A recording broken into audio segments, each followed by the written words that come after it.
বিচাৰিছো এটা গুৰুত্বপূৰ্ণ খবৰ 3 মেত এগৰাকী যুৱতীৰ হৈতে তিনি পাখণ্ডই কৰিছিল এক নাৰকীয় কাণ্ড আৰু এই কাণ্ডৰ পাছতে আজিৰ দিনটোত দেখা পোৱা গৈছে দুধনৈত যি পাখণ্ড আছিল তিনিগৰাকী পাখণ্ডৰ ঘৰত এবাৰ বুলডোজাৰ চলাইছে প্ৰশাসনে আৰু এই মুহূৰ্তত জনাব বিচাৰিছো এই গুৰুত্বপূৰ্ণ খবৰটো ধৰ্ষণকাৰীৰ ঘৰত চলিল প্ৰশাসনৰ বুলডোজাৰ 3 মেত দুধনৈত সংঘটিত হৈছিল জঘন্য কাণ্ড 3 মেত দুধনৈত সংঘটিত হৈছিল জঘন্য কাণ্ড সাংস্কৃতিক অনুষ্ঠান চাই আহোতে কিশোৰীক নিৰ্যাতন চলাইছিল তিনি পাখণ্ডই নিৰ্যাতন চলাইছিল তিনি পাখণ্ড ধন আলী বাহাৰ আলী আৰু ৰহমান আলী এই তিনি পাখণ্ডক ধন আলী আৰু বাহাৰ আলী ৰহমান আলীৰ ঘৰত ইতিমধ্যে প্ৰশাসনে উচ্ছেদ অভিযান অভিযুক্তৰ ঘৰত ইতিমধ্যে প্ৰশাসনে উচ্ছেদ অভিযান চলাইছে আৰক্ষী আৰু সিআৰপিএফৰ অভিযানত তিনি অভিযুক্তৰ ঘৰত আৰক্ষী আৰু সিআৰপিএফ বাহিনীৰ অভিযান তিনি অভিযুক্তৰ ঘৰত চলিল প্ৰশাসনৰ বুলডোজাৰ চলিল এবাৰ তিনি অভিযুক্তৰ ঘৰত 3 মেত দুধনৈত সংঘটিত হৈছিল এই জঘন্য কাণ্ড এগৰাকী যুৱতীয়ে সাংস্কৃতিক অনুষ্ঠান চাই উভতি আহোতে এই ঘটনা সংঘটিত কৰিছিল তিনি পাখণ্ডই সাংস্কৃতিক অনুষ্ঠান চাই আহোতে কিশোৰীক নিৰ্যাতন চলাইছিল তিনি পাখণ্ড ধন আলী বাহাৰ আলী ৰহমান আলী আৰু এই পাখণ্ডৰ ঘৰত এতিয়া প্ৰশাসনে চলাইছে বুলডোজাৰ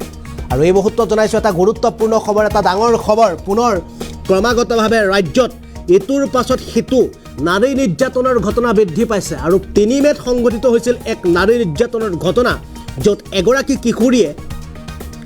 সাংস্কৃতিক অনুষ্ঠান চাই ঘৰলৈ উভতি আহি থকাৰ সময়তে তিনি পাখণ্ডই 3 মেত কিশোৰীগৰাকীৰ সৈতে সংঘটিত কৰিছিল জঘন্য কাণ্ড আৰু সেই পাখণ্ড ক্ৰমে ধন আলী বাহাৰ আলী আৰু ৰহমান আলী আৰু এই তিনি পাখণ্ডৰ ঘৰত এতিয়া প্ৰশাসনে চলাইছে বুলডোজাৰ আৰক্ষী আৰু সিআৰপিএফৰ অভিযান চলিছে তিনি অপৰাধীৰ ঘৰত এই তিনি অপৰাধীৰ ঘৰত এতিয়া আৰক্ষী আৰু প্ৰশাসনে চলাইছে বুলডোজাৰ আৰু যদি মন্তব্য আছে আমি মন্তব্য দেখুৱাবলৈ আপোনালোকক চেষ্টা কৰিম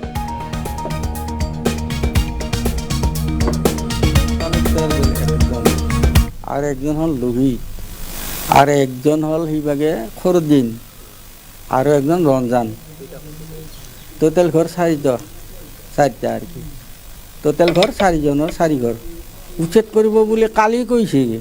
কালি সন্ধ্যাবেলা 4:30 মানত কালিয়ে কৈ দিছে তে তোমালোকে ৰাতি সন্ধ্যাবেলা কি বস্তু টানাটানি কৰা কি বস্তু আঁতৰাবি খালী কৰি দি তে আৰ কি কালি 7টা বজাত আমি উচ্ছেদ হ'ব তোমাৰ এইকেইটা সেনেকৈ কৈ দিছে কালিয়ে নিৰ্দেশনা দি গৈছে প্ৰশাসনে হ'ল না বোলে সংগঠনৰে হ'ল সিতা নাজানো হেমান্দুৰ কৈ দিছে আৰু কি বস্তুবিলাক তাহা নিজে আঁতৰাই আছে আৰু আমি আপোনালোকক মন্তব্য দেখুৱাবলৈ চেষ্টা কৰোঁ ইতিমধ্যে তিনি যি